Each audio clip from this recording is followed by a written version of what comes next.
Ողջույն։ Իրենք պլանը գծեցին, իրենք իրենց արածը բացահայտեցին, իրենք Facebook-ում զարմացան, իրենք իրենց մխիթարեցին, քաջալերեցին,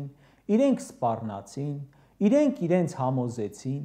իրենք իրենցով ոգևորվեցին, իրենք իրենց պարգևատրեցին, համարյա ոչ մեկ չհավատաց իրենցից սկսած։ Երեկ ու այսօր մեր երկրում կատարվողը մեկ նախադասությամբ կարելի է նկարագրել այսպես. բայց պարգևատրումը այնքան էլ արդար չէր։ Հա, իրավապահները կառավարության ղեկավարի ու իշխող թիմի հետ հավասար խայտառակ եղան, առանց հիմքի մարդկանց տարան փակեցին, բայց ինչու եք որոշել պետական պարգևներ տալ օրինական զենքեր, կրակած փամփուշտներ, սալյուտներ բացահայտած իրավապահներին, բայց չպարգևատրել նրանց, ովքեր գլուխ էին ջարդել այդ խնդալու պլանը գծելու համար, չէ միչե բացահայտում։ Երևի պոչտայից վերցրել են ձեր այդ ծրագիրը ու ում անունը գրված է եղել, գնացել են հետևներից։ Կար ժամանակ, երբ Նիկոլը իր հակաօրինական քայլերը կատարում էր փողոցով, ինչպես որ ազգային ժողովի շենքի շրջափակելն էր, դատարանների դռները շրջափակելն էր, դրանք անօրինական էին, հակասահմանադրական էին, մասնակից էր դարձնում ժողովրդին։ Հիմա նա չունի ժողովուրդ։ Խիստ կասկածում եմ, որ կա մեկը, որը զուտ Նիկոլի կոչով առանց բերման ենթարկելու, առանց փողի կամ առանց պաշտոնի խոստման կգնա կամ պաշտոնից հեռացնելու պահանջով կգնա մի հատ հանրային զուգարան կշրջափակի։ Ու քանի որ փողոցը չունի, հակաօրինական քայլերը կատարում է իրավապահներով։ Հիմա իրեն մնացել է այս ռեսուրսը, այս է շահագործում։ Ու դա էլ է անում պարգևավճար հավելավճարով։ Օրինակ, թող ինքը բերետներին մարդկանց դեմ հանելու համար ամեն ակցիայից առանձին չվճարի։ Տեսնենք համակարգում բերետավոր կմնա, կրկնում եմ, Նիկոլը ունենար փողոց, ընդդիմության դեմ կհաներ փողոցը, չունի փողոց, հանում է իրավապահներին։ Հիմնականում իշխանության արածը ահաբեկչություն կարելի է համարել պետական համակարգի նկատմամբ։ Իրականում է սա։ Հորինել թուղթ ու ողջ պետական ռեսուրսը քաշել դրա վրա ահաբեկչություն է։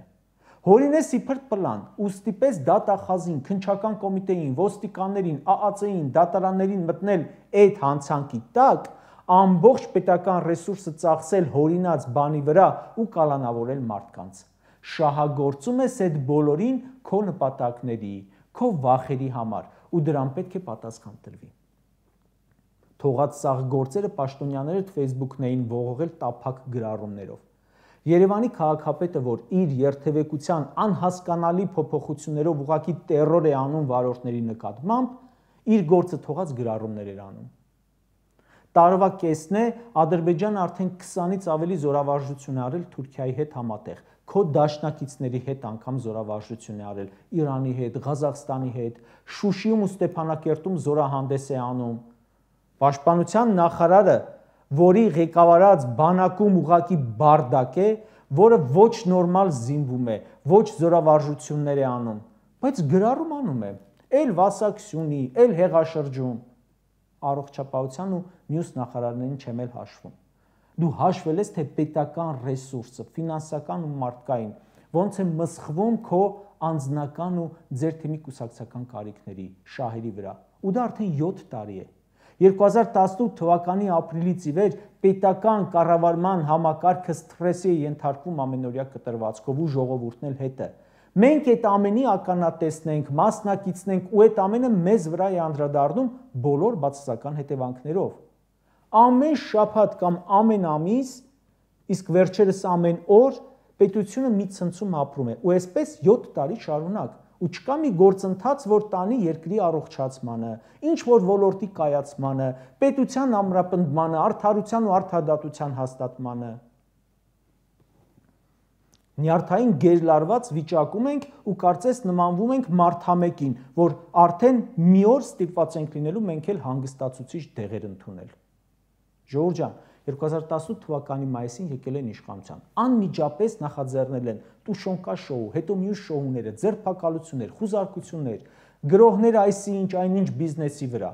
այսինչ գործչի վրա, վատ բանակցություններ, վատ ելույթներ, հանրահավաքներ, ստեր, պատերազմ, մեղքերի բարդում, Հարցակում այս գործարանի վրա, այն գործարանի վրա, սրա խլում, նրա խլում, Facebook-յան անմակարդակ գրառումներ, եկեղեցու դեմ արշավանք, այսպես շարունակ 7 տարի։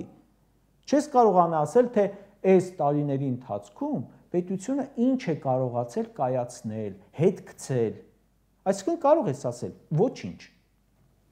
Այս մարդիկ խառնել են մեր ու մեր երկրի անդորը բոլոր առումներով, մեր սահմաններին, մեր միջավայրում, մեր հոգիներում, մեր ժողովրդի համարյա չնչին մասն է, որ ինքը զբաղված է իր գործերով, իր հոգսերով։ Սրանք բոլորիս հոգսերն են դարձրել այն խնդիրները, որոնք իրենք պետք է լուծեին ի պաշտոն է։ Օրինակները մեր խնդիրներն են։ Բոլորս էլ գյուղի հետ ուղիղ կապ ունենք։ Այս պահին ինչ վիճակում է Ծիրանի մթերումը, կոպեկներ են։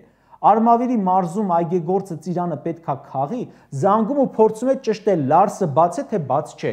Բարձվում է կուտակումներ կան, ասում է լավ, թող մի քիչ էլ մնա ու բերքը փչանում է ծառի վրա։ Երբ եք տեսել, որ գյուղացին անձամբ զբաղվի Լարսի խնդրով, որովհետև ի պաշտոն է դրանով զբաղվելու պատասխանատու Պապոյան Գևորգը առավոտ խոսում է եկեղեցուց, ցերեկը խոսում է հեծը խլելուց, երեկոյան խոսում է ընդդիմությունից։ Քանի որ սրանք մտնում են թեմաների մեջ, որոնք իրենցը չեն, այս ստիպված սովորական քաղաքացին էլ մտնում է այն թեմաների մեջ, որոնք իրենը չեն, կառավարության լուծել ունեն։ Այդ դրա համար էլ ամեն մեկը, որ քնից զարթնում է, մտածում է, հա ինչ կա է այդ վարչապետի գործի մեջ, որ ես չեմ կարող անել։ Մարդիկ առաջ աշխատում էին երեկոյան ժամերին, ծանոթանում նորություններին։ Հիմա մարդիկ ապրում են այդ նորություններով։ Կոշիկի արտադրամասում աշխատողները ինչու պիտի աշխատանքը թողած քննարկեն, թե ինչու հնդկական զենքերը տեղ չեն հասնում, կամ ինչու թազա զենքերը չեն աշխատում, որ նոր են բերել։ Ուսուցչանոցում քննարկում են, որ ինչքան ծանր օրեր են սպասվում, եթե Նիկոլ Փաշինյանը ադրբեջանցիներին բերի Հայաստան։ Հայկական դպրոցների վիճակը ինչ է լինելու։ Ինչի պետք է մենք այս օրին հասնենք, որ այդպիսի թեմա ընդհանրապես ֆռար։ Այս սաղ նրանից է, որ դուք չկարողանալով կառավարել պետությունը, այն ենթարկում եք սթրեսների ու ժողովրդին դարձնում եք մասնակից։ Պատմում եմ դեպք, որին ականատես եմ եղել։ Հիվանդը 23 օր պարկած է հիվանդանոցում, չի բուժվում։ Բժիշկը անընդհատ հետազոտություններ անում, ընթացքում արդեն սկսում է միաժամանակ 3 բանի դեմ բուժել։ Հարցնում են, կարող եմ մի հատ էլ էս ստուգես։ YouTube-ում նայել եմ, հիվանդի հարազատն է ասում, YouTube-ում նայել եմ, որ այս-ինչ բանը, եթե այս-ինչ ձևի է ցավում, ուրեմն կարող է այս-ինչ բանից լինել։ Բժիշկը ասում է, եկեք փորձենք, դրանից վնաս չկա։ Չի ասում, նա իմ հիվանդը չէ, ես չեմ կարող իրեն բուժել, պետք է գնա ուրիշ բժշկի մոտ։ Նա պահում է այդ հիվանդին, որ փող աշխատի, չնայած որ հասկանում է վիճակը ծանրանում է։ Այն մարդ ասում եմ, հանեք տարեք ուրիշ հիվանդանոցում հետազոտվի եւ բուժվի այն բժշկի մոտ, որը հենց այդ նեղ մասնագիտացումն ունի։ Մենք այսօր նույն վիճակում ենք։ Մենք մի հիվանդանոցում ենք, որի ոչ մի բժիշկ մեր հիվանդության մասնագետը չէ, բայց անընդհատ մի բան հորինում են, մոգոնում են, պահում են, որ մնաս իրանց հիվանդանոցում։ Վիճակը ծանրացնում են։ Նորակառույցի պատշարն ու ցեղ տվողը քննարկում են Զանգեզուրի միջանցքը Նիկոլը ձև ունի չտալու թե չունի։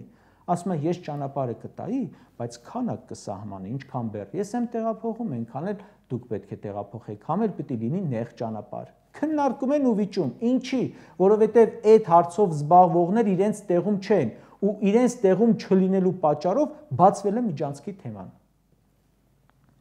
Իշխանությունը վարձու մենեջերներ են։ Դուք վարձել եք սխալ մենեջերի ու իր պարտականությունների կատարումը ինքը թողել է ձեզ վրա։ Բոլոր հարցերը դարձել է ժողովրդի խնդրեմը։ Ժողովրդի իշխանություն կոչվածը պետք է ժողովրդի խնդիրները կարգավորի, ոչ թե խնդիրներ բարձի ժողովրդի գլխին։ Սրանք առավոտից իրիկուն ժողովրդի մի հատվածի գլխին սարքում են ընդդիմադիրներ, գործարարներ, հոգևորականներ։ Քո երկրի գլխավոր մենեջերը օրը 10 գրառում է անում, որից 8-ը եկեղեցու մասին է, հեծը խլելու մասին է, իրենց հորինած պլանի մասին է, մյուս 2-ը վիճվարչության հաշվետվություններն են։ Չի լինի այսպես։ Պետական հիմնարկները կանգ են առել, աշխատում են Նիկոլի ստեղծած էլեկտրաէներգետիկ ճգնաժամի, եկեղեցու, հեղաշրջման թեմաները։ Ու բնական է, որ մարդիկ մտածում են, որ այս ամենը Թուրքիայից, Ադրբեջանից եկած պատվերի արդյունք է։ Սա երկրի քայքայում է, մասնատում է։ այս պահին ուզում են կանխել թուրք-ադրբեջանական հերթական պլանի իրագործման ժամանակ հնարավոր դժգոհությունները, միտինգները եւ սկսել են ահաբեկել մարդկանց։ Այսօրվա շոուները, կրկնում եմ, ուղղակի հեղաշրջում են ժողովրդի ու պետական համակարգի դեմ։ Կարճ ասած, Նիկոլ Փաշինյանն ասում է, օգտատերերի մի խումբ գրում էր, որ երեք կանխվել է նոր հոկտեմբերի 27-ի ահաբեկչություն։ Այդ օգտատերերն էլ երևի ՔՊ-ի նախարարներն են ու դեպուտատները։ Իրականում հոկտեմբերի 27-ից էլ բեթար ահաբեկչություն մեր երկրում չկանխվեց 2018 թվականին։ Ու մինչև այժմ տեղի են ունենում ահաբեկչություններ բոլոր ոլորտների դեմ առանձին, պետության դեմ, ժողովրդի դեմ։ Կառավարման ձեր տարբերակը համ հեղաշրջում է, համ ամենօրյա ահաբեկչություն։ Ու ինչքան մոտենան ընտրությունները, այս անտաղանդները դեռ լիքը նման պլաններ կհորինեն։ Այնպես որ ժողովուրդ ջան, պատրաստ եղեք նոր սթրեսների։ Հաջորդները ըստ երևույթին Սամվել Կարապետյանի ընկերությունների ու եկեղեցու վրա գրողներն են գործնականում։